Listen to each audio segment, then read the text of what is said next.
હા, એ ડર જે બહારથી સાંભળીએ તેમ લાગે કિમોથેરાપી બહુ એટલે બહુ ભયંકર છે, પણ એવું કંઈ છે નહીં. નમસ્તે, હું છું ડોક્ટર દીપેન ભુવા, મેડિકલ ઓન્કોલોજીસ્ટ, ભરત કેન્સર હોસ્પિટલ, સુરત.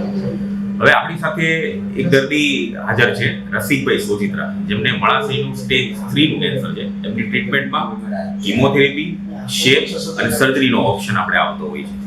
રસિકભાઈ અને મોઢે જ આપણે સાંભળીએ કે જે ટ્રીટમેન્ટ પાર્ટ છે એમાં એમને જે સાંભળેલું હતું અને પછી જે ડોક્ટરના વ્યક્તિગત ટ્રીટમેન્ટ લીધી, અનુભવ કેવો રહ્યો એ બાબતે આપણે રસિકભાઈના મોઢેથી જ ચર્ચા કરીશું. સરસ અનુભવ રહ્યો. ભરત કેન્સરમાં આવીને પહેલા બીજી જગ્યાએ ગયા હતા, ત્યાં થોડું ડર જેવું લાગતું હતું કે આ કેમ કરાવી શકાય, એટલે મન નહોતું માનતું.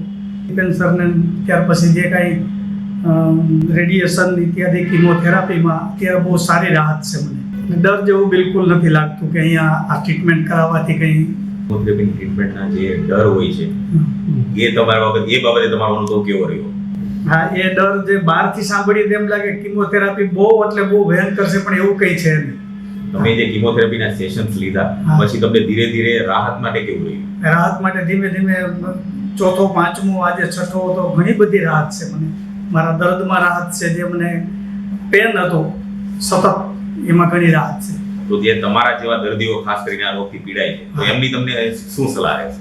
મારી સલાહ એ જ છે કે આ જગ્યાએ આવી જવું જોઈએ અને તમામ દર્દને જે આપણે બહારથી જે વાતાવરણ મળે છે એ બધું ભૂલી જવું જોઈએ. એક વખત આ કરાવી લેવું જોઈએ એટલે આપણું પાછું અત્યારે લાયક થઈ શકે. મતલબ ભરત કેન્સરની અંદર મારો જાત અનુભવ છે કે રેડિયેશન અને ત્યાર પછી કિમોથેરાપી બધું સુંદર રીતે, સરસ રીતે બધું એક ચાલે છે અને એના રિઝલ્ટ છે, મારું પોતાનું રિઝલ્ટ છે. તો આવા ઘણા ખરા દર્દીઓ છે જેમને રસિકભાઈની જેમ ટ્રીટમેન્ટથી લાભ થયેલો છે. તો ભરત કેન્સર એક વિશ્વાસપાત્ર સ્થળ છે ટ્રીટમેન્ટ માટેનું. એ જ મારો તમને અપીલ હતી.